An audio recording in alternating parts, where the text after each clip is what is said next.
মনোযোগ সহকারে শুনুন। সৈয়দনা জিব্রাইলকে বললেন, জিব্রাইল তুমি এক কাজ করো, ফেরাউনের মাথাটা একটু পানির মধ্যে ঠেসে ধরো, আরো কয়েক ঢোক পানি ফেরাউনের পেটের ভেতরে ঢুকিয়ে দাও। খেতে খেতে ফেরাউন শেষ। ফজরের পরে আক্রমণ। সৈয়দনা মুসা আলাইহিস সালাম বনী ইসরাইলের মুমিনদেরকে নিয়ে দিলেন এক দৌড়। সৈয়দনা মুসা আলাইহিস সালাম দৌড়াতে দৌড়াতে যে দেখলেন বিশাল এক লোহিত সাগর। আল্লাহরে ডেকে বললেন, আল্লাহ আমার সাথে যেই বনী ইসরাইলের লোকেরা আছে এরাই তোমার মুমিন বান্দা। আজ যদি ফেরাউনের কবলে সবগুলো বনী ইসরাইলের মুমিন বান্দা নিহত হয়ে যায়, মিশরের জমিনে তোমার নামের জিকির করার মতো দ্বিতীয় কোনো লোক থাকবে না রে আল্লাহ।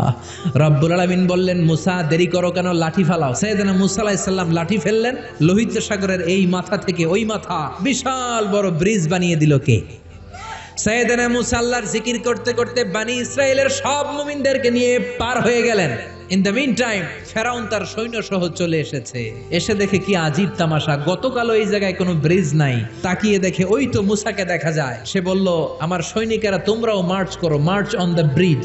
মুসা আলাইহিস সালামের পেছনে পেছনে ধরার জন্য সেনাবাহিনীর সব সৈনিকেরা লেফট এন্ড রাইট করতে করতে মাঝ বরাবর চলে এসেছে। সাইয়েদনা মুসা আলাইহিস সালাম লাঠি তুললেন, লাঠি তোলার সাথে সাথে ফেরাউনের সব সৈন্যগুলোকে ফেরাউন সহ লোহিত সাগরের মধ্যে ডুবিয়ে দিল কে? পানি খেতে খেতে এক একটার পেট এত বড় হয়েছে। ইসরায়েলি বিভিন্ন বর্ণনাতে এসেছে ফেরাউন পানি খেতে খেতে পটকা মাছের মতো এত বড় হয়েছে তার পেটটা। যখন আর খেতে পারে না, গলা সমান, হাত তুলে বলে আমি ঈমান আনলাম। আল্লাহ বলেন, no, the game is up, সময় শেষ, এখন আর ঈমান কাজ হবে না। ফেরাউন শেষ।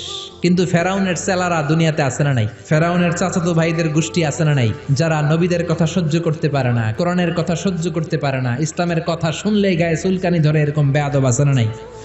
যুগে যুগে ফেরাউনের চাচাতো ভাইরা থাকবে, ফেরাউনের চেলা লস্কররা থাকবে, নমরুদের চেলা লস্কররা থাকবে, আর তাদের বিরুদ্ধে সাইয়েদনা ইব্রাহিম আর মুসা আলাইহিস সালামের মতো বলিষ্ঠ হুঙ্কার দিয়ে কালিমার দাওয়াত দিয়ে যেতে হবে। চিল্লায় বলেন ঠিক কিনা?